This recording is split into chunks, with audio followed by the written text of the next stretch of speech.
Βρισκόμαστε στο Καρπενήσι με τη γιαγιά Ρόιδο, που για μια ακόμη φορά θα ακούσουμε τις δικές της ιστορίες. Καλώς ήρθατε στο σπιτικό μου. Να είστε καλά. Ευχαριστώ πολύ που ξαναβρεθήκαμε. Και εμείς ευχαριστούμε και καλό πολύ. Χειμώνα και καλά Χριστούγεννα. Η γιαγιά Ροδάνθη, πόσο όμορφα είναι να βρισκόμαστε εδώ στο Καρπενήσι. Αυτή η ατμόσφαιρα του χειμώνα ξυπνά πάντα την επιθυμία να ακούσουμε τις δικές της ιστορίες. Αυτή η ατμόσφαιρα του χειμώνα, μαζεύουμε τα ξύλα, τα έλατα το καλοκαίρι, τα φέρνουμε στις αυλές μας και το χειμώνα πιάνει το κρύο, ανάβουμε τις σόμπες, τα τζάκια και η μυρωδιά αυτή μας ξεπερνάει η χαρά μας. Ξέρω ότι ο χειμώνας είναι δυνατός εδώ στο Καρπενήσι. Και βέβαια. Αλλά εσύ κουβαλάς θύμησες και ιστορίες που θέλουμε άλλη μια φορά να τις μοιραστείς μαζί μας. Το 80 που ήρθα στο Καρπενήσι από το χωριό, είχε χιόνια τόσο τρομερά που δεν μπορούσαμε να πάμε ούτε στην εκκλησία. Ξεκίναγε από τον Οκτώβριο. Μερικά χρόνια είχαμε καλό καιρό, μερικά χρόνια είχαμε βαρύ χειμώνα. Έπαιρναμε τα φτιάρια από μέσα, όταν καταλάβαιναμε ότι θα έχει χιόνι πολύ το πρωί, και άνοιγαμε τις πόρτες και τσίβρισκαμε μέχρι στα μισά τις πόρτες όπου το έφερνε ο αέρας. Και το μάζευα και άνοιγαμε τις πόρτες με τα φτιάρια να πάνε τα παιδιά στο σχολείο. Που θέρμανση σόμπα. Σόμπα και τα ξύλα να πάνε φουλ μέσα. Συνέχεια. Όταν κρύουνε λιγάκι σόμπα, κρύουνε και το σπίτι. Δεν μου λες, γιαγιά, είχαν τα σπίτια τότε όλα τζάκι και σόμπες? Τζάκια είχαν όλα τα σπίτια. Και τι ιστορίες λέγατε γύρω από τα τζάκια? Όποιος ήξερε κανένα παραμυθάκι, το έλεγε. Όποιος δεν ήξερε, διάβαζε τα παιδάκια. Τηλεοράσεις δεν είχαμε στην αρχή που πρωτού ήρθαμε εδώ στο Καρπενήσι. Ρεύμα δεν είχαμε. Λέγαμε τι θα φτιάξουμε αύριο, πού θα πάει ο καθένας, τι θα φάμε, τι θα πιούμε, πώς θα φτιάξουμε. Ειδικά όταν έμπαινε το 40ημερο, είχαμε άλλη συμπεριφορά. Έλεγαμε τι θα φτιάξουμε μεθαύριο, θα βράσουμε παλιοσπόρια. Τι θα φτιάξουμε παραμεθαύριο, στις 30 θα βράσουμε πάλι παλιοσπόρια. Τετάρτη Παρασκευή, όποιος δεν νίστηκε τη Σαρακοστή, νίστευαμε, έβραζαμε τα φασόλια μας, έβραζαμε τις φακές μας, έβραζαμε ό,τι είχαμε στα σπίτια μας. Και τα Χριστούγεννα, ή τα σκότωναμε μπροστά τα γρούνια από τα Χριστούγεννα όποιος είχε, όποιος δεν είχε μας έφερνε γειτονιά. Έφτιαχναμε τα μπομπουάρια μας, τα άψιναμε, τα τρώγαμε, έφτιαναμε τις τηγανιές μας, έφτιαναμε τα λουκάνια μας, έφτιαναμε τα πάντα μας. Τότε, εκείνα τα χρόνια. Τώρα, από το έτοιμο, τα Χριστούγεννα τα ξεκίναγαμε την ημέρα της 21 στα εισόδια της Παναγίας. Έβραζαμε τα πελιοσπόρια μας στην παραμονή το βράδυ και το πρωί σκόνομασταν, έβαναμε τα καρύδια μέσα και έλεγαμε καλά Χριστούγεννα και έβαναμε στα πιάτα μας και έτρωγαμε. Πώς τα φτιάχνουν τα πελιοσπόρια? Έβαναμε το καλαμπό και έβραζε ρεβίτια, φακές, φασόλια, στάρ, τα έβραζαμε όλα μαζί. Και σκόνομασταν το πρωί, στράγκαγαμε, άμα είχε νερό, στράγκαγαμε το ζουμί αυτό. Και έρχανε τα καρύδια μέσα και όποιος ήθελε έβανε και ζάχαρο, όποιος δεν ήθελε ζάχαρο τα τρώγαμε μόνο με τα καρύδια και λίγο αλάτι μέσα νοστιμένη και έτρωγαμε. Και έλεγαμε καλά Χριστούγεννα. Τελείωνε αυτό. Μόλις τελείωναν την εβδομάδα αυτή τα πελιοσπόρια, παντριώς ξανά βράζαμε πάλι από την αρχή. Καλά Χριστούγεννα και καλή αρχή του μήνα μας, αύριο έλεγαμε. Τώρα τα βράζουμε αυτά, όχι όλοι, όσοι κρατιόνται από τις παλιούς λίγο. Μετά έρχονταν τα Νικολοβάρβαρα, έφτιαναμε τις λειτουργίες μας, πάναμε στην εκκλησία. Όποιος είχε Νίκου και Σεραφείμ και σήκωναν τα υψώματα μας και γύραγαμε και έρχομασταν στα σπίτια μας. Μάζευαμε ό,τι είχαμε και αυτό, μάζευαμε κόσμο το βράδυ. Έκαναμε γιορτές στα παιδιά μας, έκαναμε γιορτές στους άντρες μας. Τώρα δεν ξέρουμε ούτε χρόνια πολλά να πούμε. Μετά τα Νικολοβάρβαρα έρχονταν το Άγιο Σπυρίδων. Έλεγαμε, αν το χιόνι δεν έρθει τα Νικολοβάρβαρα, ο Άγιος Σπυρίδωνας θα σπρίσει τα γένια του. Δηλαδή? Έρχνει χιόνια. Και κάθομασταν στον τζακάκι μας, τσουμπούλα μας και έλεγαμε, αύριο θα έχει ο Άγιος Σπυρίδωνας άσπρα τα γένια του. Και μερικές φορές έρχνει χιόνι, μερικές φορές δεν έρχνει. Τώρα τα τελευταία χρόνια δεν έρχνει χιόνια. Έρχονταν τα Χριστούγεννα. Όποιος είχε να πάρει έναν ελατάκο, να μην κόβουμε τα έλατα, τα φρέσκα γιατί τα λυπάμασταν. Όποιος είχε να αγοράσει στολίδια, καλώς. Δεν είχε, έβανε βαμπάκι, έβανε κουρδέλες, έβανε από όλα τα χαρτάκια που μάζευα με τους καραμέλες και αυτά. Έφτιανα με ένα δέντρο αρχαίων. Με το βαμπάκι έλεγε ότι έχει χιόνια πάνω ο δέντρος. Μετά τα Αγίου Πυρίδου να του στόλιζα με το δέντρο αυτόν για τα Χριστούγεννα. Τελείωνε αυτό, άρχιζαμε όποιος είχε και ήταν καλές μέρες, έπιαναμε και μια κουβέρτα. Και τα Χριστούγεννα μας ετοιμάζομασταν να πάμε στην εκκλησία μας, παραμονές, την μέρα τα Χριστούγεννα, την άλλη την μέρα της Παναγίας, τα Αγίου Στιφάν. Τα Χριστούγεννα άναβαμε τη φωτιά μας, μόλις γύργαμε από την εκκλησία, είχαμε φωτιά να μένει στο τζάκι και έκοβαμε κλαριά. Και έλεγαμε εδώ αρνιά, εδώ κατσίκια, εδώ γαμπρί, εδώ νυφάδες, εδώ αγόρια, εδώ κορίτσια. Είχαμε αυτό και γίνονταν ο χαμός. Ποιος θα κάψει περισσότερα τα κλαριά. Παραμονή τα Χριστούγεννα έφτιαγαμε, ανάπιαναμε προυζίμ και έφτιαναμε μπομπότα ανιβατή. Δηλαδή με προυζίμ γίνονταν όπως γίνεται του σταρένιου τα λεύρ. Το βράδυ τα Χριστούγεννα, παραμονή που θα γίνονταν ο Χριστός το πρωί, ανάπιαναμε προυζίμ και έλεγαμε απόψε γίνεται ο Χριστός, να γίνει και το προυζίμ. Μερικοί δεν το πίστευαν. Εγώ όμως το πίστευα και ανάπιανα κάθε χρόνο. Είχαμε διαφορετικές χαρές τότε. Με τις φωτιές μας, με τα κλαριά μας, με τα πράματα μας, με το πάναμε και ένταγαμε το ψωμί, το Χριστόψωμα. Με το φλιτζάνι λέγαμε αυτό πατάει το μοσχάρ. Με την κούπα έλεγαμε τρώει η γίδα του πουρνάρ. Με το φιλίκι τρώνε τα πρόβατα. Το γκαλαμποκιά είναι τα γελάδια. Αυτές τις σειρές είχαμε τότε. Δηλαδή στολίζετε το Χριστόψωμο ανάλογα με ναι, το... ανάλογα με το... Αυτό με τις κούπες, αυτά τους στόλιζαμε. Δεν έφτιαχναμε άλλα λουλούδια πάνω, μόνο με την κούπα. Έφτιαχναμε το σταυρό μόνο από πάνω στο ψωμί και άρχιζαμε και περπάταγαμε με τα ζώα. Με τα ζώα απάνω στο κάθε ψωμί, στην κάθε κλούρα ψωμί που έφτιαχναμε. Στις χειμωνιάτικες βραδιές των Χριστουγέννων, τι συζητούσατε? Έλεγαμε τα ενίγματα μας, έλεγαμε ιστορίες, έλεγαμε στιχάκια. Ποιος θα πει τα περισσότερα και ποιος θα πει τα καλύτερα. Τι ενίγματα λέγατε? Σαν περιστέρι έρχεται, σαν άντρος κατεβαίνει και σαν καλός διοικητής στη χώρα πάει και μπαίνει. Να το βρει τι ήταν αυτό. Να το πω. Ναι. Είναι το χιόνι. Έρχεται σαν περιστέρι κατεβαίνει. Άσπρο. Σαν καλός διοικητής, στο Καρπινής μπαίνει μέσα στο χωριό. Για τα κάστανα. Έλεγαμε, ανοίγουμε έναν καθωτό και βρίσκουμε ένα καστανό. Τι είναι αυτό? Είναι το κάστανο, έλεγαμε. Ανοίγουμε το καβούκι από το κάστανο και βρίσκουμε το κάστανο μέσα. Καφέ. Έλεγαμε το μήλο. Κόκορας αναβρακάτους, σίδερο μουστακάτους. Ανοίγει τα φτερά του και καταπίνει την κυρά του. Έρναν το καλαμπόκι μέσα στο μήλο και ο κόκορας έφερνε γερβουλιά και έπεφτει το καλαμπόκι μέσα και έλεγαμε είναι η κερά του καλαμπόκι ή του στάρ. Και καταπίνει την κερά του. Άλλη την κερά του ο μήλος. Είναι ο μήλος αυτό. Χαθήκανε όλα αυτά χαθήκανε. Πες μου κι άλλα. Ανοιγουκλίνε κάμαρη στη Κρότος δεν ακούγεται. Πες μου τι είναι αυτό. Είναι τα μάτια μας.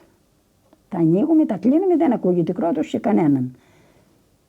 Είναι δυο κάμαρες, ανοιγουκλίνει και δεν ακούγεται Κρότος σε τίποτα. Έλεγαμε, βασιλικός χανίπαντρος ο πεπερνάει μυρίζει. Βρέστε του, έλεγαμε, τι είναι το υπόλοιπο. Ντρέπομασταν όμως να το πούμε πέρα-πέρα. Τι μας έλεγαν μεγαλύτεροι. Για πες το. Έλεγαμε παντρεμένος γάιδαρος από θέτη για μιγκαρίζει. Μετά από το βασιλικό και τον ανήπαντρον. Πάει και αυτό. Τελείωσε. Έλεγαμε ενίγματα. Έστειλαμε γράμματα στους φαντάρους. Τότε και τσέγραφαμε να ήταν ο ουρανός χαρτί και θάλασσα μιλάνε, θα σόγραφα τα πάθη μου και ακόμα δεν μου φτάνει. Έγραφαμε στα παιδιά. Στιχάκια. Στιχάκια που να πάει έναν φαντάρ. Και εκείνα παρηγοριόνταν όταν λάβαιναν τα γράμματα. Και εμείς παρηγοριόμασταν με τα δικά της τα γράμματα. Και από ιστορίες, παραμύθια, τι λέγανε? Παραμύθια, όποιος θυμάταν έλεγε κανένα. Εσύ ποιο έλεγες? Εγώ... Ή ποιο άκουγες να σου λένε εσένα? Έλεγαν τον κοκκινοσκουφίτσα, έλεγαν το γουρνάκι. Αυτά τα παλιά τα έχουν γράψει. Και τώρα και τα λένε. Τα λένε αλλιώς τώρα.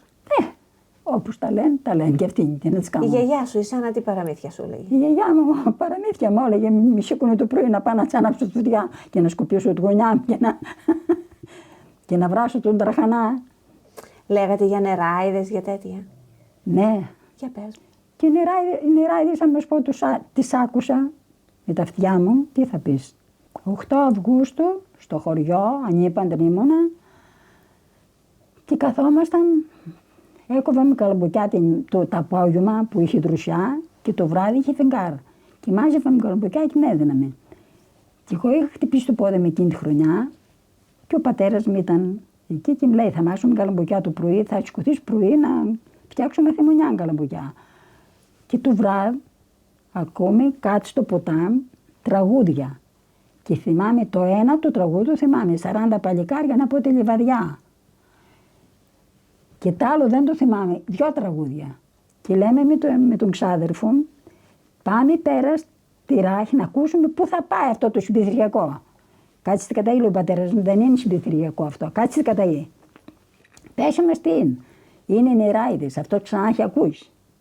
Και εμείς δεν είχαμε ξανακούσει. Και μετά ντρέπομασταν και να το πούμε εμείς τα παιδιά τότε, να μην μας γελάνε οι άλλοι, κατάλαβες. Θα μας έλεγαν ότι αυτά πάνε το μυαλό σας, ιστορίες. Δεν ήταν ιστορίες, ήταν πραγματικότητα. Για μένα και για τον ξάδερφο μου. Οι άλλοι. Και τι λέγανε, πως άμα ακούσεις τη φωνή και τα λοιπά? Άμα είσαι σμά εκεί και απλώσεις να πάρεις κάτι, σου παίρνει τη φωνή οι νεράιδες. Αλλά εμείς δεν ήμασταν σμά. Υπήρχε κάποιος που να έχει παντρευτεί νεράιδες? Η ιστορία. Η ιστορία έλεγαν ότι παντρεύτηκε κάποιος και όταν της μίλησε, λέει, στο γάμο, πήρε τη φωνή η νεράιδα για να μην μιλάει αυτός. Να έχει αυτή του πάνω χέρι. Και οι ιστορίες πάνε στα πρόβατα. Αφού ήξεραμε ότι έλεγαν οι νεράιδες, ήμασταν 3 κοπέλες, πολύ φίλες. Και έβγαναμε τις βαμπακές από τα κεφάλια μας και τις έφτιαναμε πέπλα και χόρευαμε από κάτω στα έλατα. Και μας είδε κάποιος και λέει: είδα νεράιδες στον Πλαρολίβαδο, μας είπε εκείνος. Και έρχεται ο πατέρας μου το βράδυ που ήρθαμε εμείς κάτω, την άλλη την μέρα ήταν Κυριακή. Και του συζήτησαν στο μαγαζί αυτό. Και λέει: πατέρα μου, ήσασταν νυχτές στον Πλαρολίβαδο. Τι έφτιανε, χόρευαμε από κάτω στον έλατο. Τι έφτιανε, τραγούδαμε και χόρευαμε. Και τι έχετε στα κεφάλια σας? Είχαμε τα πέπλα μας, το έλεγα. Μικρό παιδί κι εγώ ακόμα τότε. Αλλά δεν μαρτύρησαν όμως οι δικοί μας ότι ήμασταν εμείς, να μην πούν μας έκαναν πλάκα τα κουρίτσια από το χωριό. Οι άλλοι τα είδαν αυτά, ήταν από την εξοχή. Ζήμκαν τα ζωντανά μας εκεί, τα πρόβατα, τα γίδια όλα μαζί και εμείς χόρευαμε από κάτω στα έλατα. Κρατιόμασταν και από τις μπάτσες και μάθαμε και χορό και γέλαγαμε και τον κόσμο. Αυτά ήταν. Έκανατε και τέτοια γιαγιά. Πολλά. Τραγουδάκια τι λέγατε τώρα τα Χριστούγεννα, τι τραγούδια τραγουδούσαν? Τα κάλαντα. Τα η Βασιλιού έλεγαμε αρχή μενιά και αρχή χρονιά και αρχή καλός μας χρόνος. Αγίου Βασίλης έρχεται και δεν μας καταδέχεται. Έρχεται από την Κεσαρία στις αρχόντισσα Ακυρία. Κραδά εικόνα και χαρτί, χαρτί και καλαμάρι. Το καλαμάρι έγραφε και το χαρτί μιλούσε.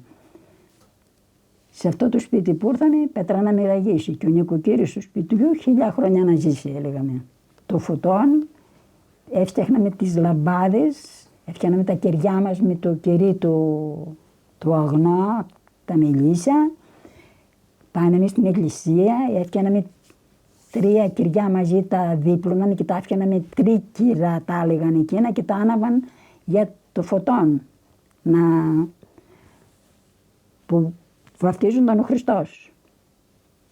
Και πήγαιναμε στην εκκλησία και ξαναγύραγαμε και έλεγαν και το τραγουδάκι έτσι εκείνη την ημέρα και τα γενιού και μετά από τα γενιού τελείωναν. Άρχισαμε πάλι από την αρχή τη χρονιά μας όπως ήμασταν. Καλικάντζαροι πιστεύατε ότι υπήρχαν τα Χριστούγεννα? Άλλοι πίστευαν και άλλοι δεν πίστευαν. Έχεις ιστορίες να μου πεις για καλικάντσαρους? Ήταν το δέντρο κάτω από τη γη και τα καλκατσούρια έβγαιναν να κόψουν μέχρι να έρθει ο Χριστός να ρίξουν το δέντρο. Δεν τα προλάβαιναν όμως να το κόψουν. Ερχόνταν τα Χριστούγεννα και έβγαιναν να πάνε αυτοί. 15 μέρες και ήταν γυρβουλιά στον κόσμο. Και τι κάνανε? αυτά που έλεγαν οι παλιότεροι, έλεγαν ότι έκαναν ζημιές στα καλκατζούρια. Ερχόνταν μέσα και άλλον τον έβαναν και τσακώνονταν, άλλον τον έβαναν και μάλλον, άλλον τον έβαναν να κάνει ζημιές. Τα μικρά τα παιδιά περισσότερο και οι μεγάλοι μάλλον τα μικρά τα παιδιά. Αυτά τα συζήταγε η γιαγιά μου, τα συζήταγε ο πατέρας μου που ήταν πιο μεγάλος και εμείς τα άκουγαμε. Αυτά. Δεν ξέρουν περισσότερα. Τη νύχτα κυκλοφορούσατε στους δρόμους? Άμα είχαμε δαυλή να έχει φωτιά, ναι, δεν φοβάμασταν, γιατί στη φωτιά δεν ζυγώνει ο καλκάντζερος, φοβάται μην καεί. Έπαιρναμε τα δαυλά και πήγαιναμε στη γειτονιά. Το βράδυ καθόμασταν. Και όποτε θυμάμασταν έλεγαμε κανένα παραμυθάκι. Όποτε δεν θυμάμασταν έλεγαμε τα υπόλοιπα. Τις νύχτες με τα αναμένα τζάκια, εκεί κάνατε και προξενιά? Η μεγάλη, ναι. Για πες μου καμιά τέτοια ιστορία. Να σου πω. Πήγαινα εγώ σαν κορίτσι στη γειτονιά, έλεγε ο νοικοκύρης σπιτιού εκεί. Καλό κορίτσι αυτό. Που θα του δώκουμε, στον τάδε.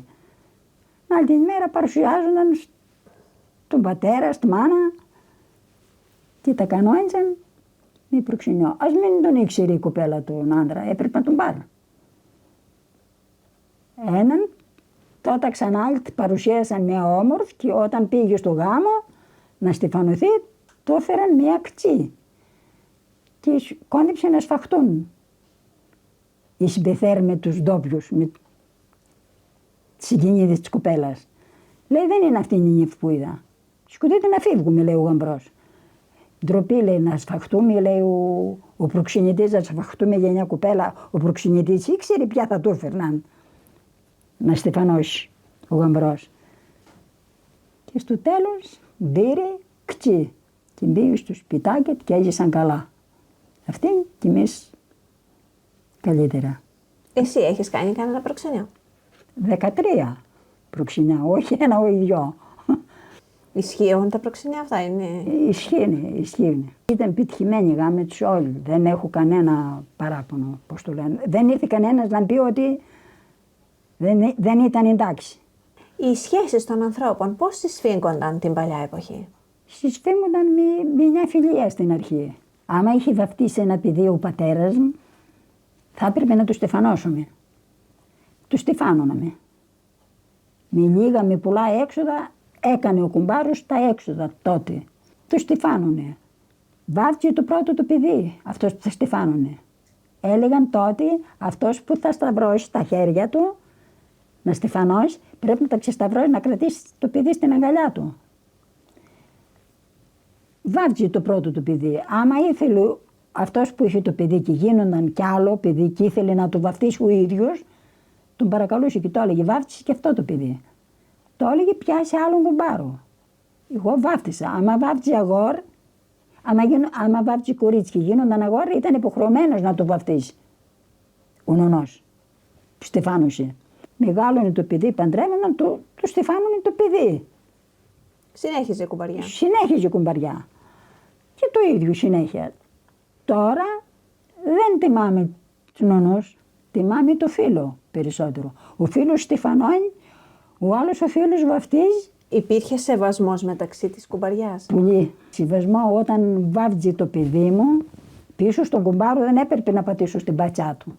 Εγώ. Να σέβομαι το λάδι που μου όριξε στο παιδί μου. Δεν έπρεπε να τσακωθώ ποτέ με τον νονό του παιδιού μου. Δεν έπρεπε να πω κάτι κακό γι' αυτόν. Έπρεπε να είμαι πάντα επός στον κουμπάρο. Όπως ήταν και για μένα, έπρεπε και εγώ να σέβομαι τον κουμπάρο μου. Υπήρχε κάποια ευχή που έδινε ο νονός? Πώς δεν έδωνε η ευχή? Η μεγαλύτερη ευχή και η καλύτερη έδωνε ο νονός. Να ζεις, να μεγαλώσεις, να παντρευτεί, να έχει οικογένεια και όλα τα καλά του Θεού να τα αποκτήσει στο βαφτιστήρι του. Τι άλλη ευχή μεγαλύτερη θα το έδωνε ένας νονός? Και το παιδί αυτό που βάφτιζε, το νιώθω εγώ ακριβώς, τα νιώθω δικά μου αυτά τα παιδιά που έχω βαφτίσει. Έτσι και ο καθένας πιστεύω. Γιατί το παιδί του βαφτιστήρ είναι η καλύτερη αυτή που κάναμε στον κόσμο μας. Πόσα παιδάκια έχετε βαφτίσει? 6. 3 αγόρια, 3 κορίτσια. Τι ευχή θα δίνατε στα παιδιά σας, στα εγγόνια και στα βαφτιστήρια που έχετε? Στα παιδιά μου της έδωσα η ευχή να έχουν υγεία, να έχουν καλή ζωή, να είναι αγαπημένοι με τις οικογένειες και τα εγγόνια μου, ό,τι προσφορά θα τις φέρνει η γονίδι της, να αντιρρήσουν.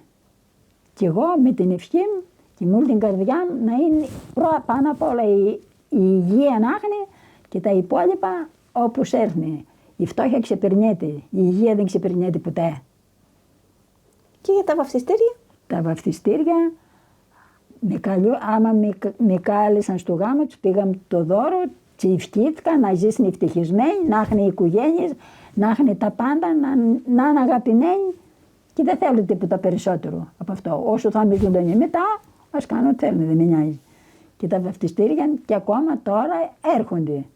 Μέχρι και τα αδερφού μου τα βαφτιστήρια μη επισκέφτονται. Πόσο άλλο, περισσότερο. Η γιαγιά μου, σε ευχαριστούμε μέσα από την καρδιά μας που ζωντανέψαμε σήμερα παλιούς χειμώνες εδώ στην Ευρυτανία μέσα από τις δικές σου ιστορίες. Και είμαστε ευγνώμονες γι' αυτό. Ευχαριστώ και εγώ που ήρθατε και θα σας αποχαιρετήσω με ένα μικρό τραγουδάκι. Στο υπάμα καλή μου ουμάνα, στο πάμα να πάντρεψε με, στο πάμα να πάντρεψε με και στα ξένα μη με δώσεις, και στα ξένα μη με δώσεις, μάνα θα το μετανιώσεις. Και εμείς με τη σειρά μας ευχαριστούμε θερμά όλους εσάς που μας παρακολουθήσατε και σήμερα. Να είστε όλοι καλά. Αν σας άρεσε το βίντεό μας, συνεχίστε να μας παρακολουθείτε στο κανάλι μας.